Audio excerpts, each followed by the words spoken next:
I'm trying to test the inverter to make sure that the lockout circuit actually works. So what I'm doing is I'm going to supply power directly to the chip from my 5-volt regulator, like this.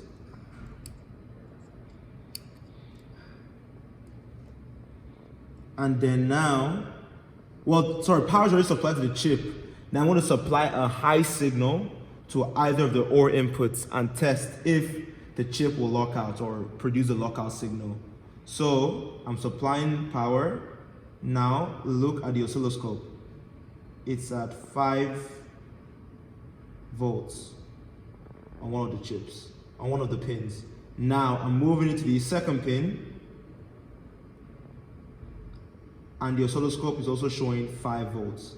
Therefore, if these LEDs were bright and supplying power to the chip, and we're supplying enough and we're receiving enough power from the chip, then it will send enough signals to the inverter and to the OR gates that will send the lockout signal.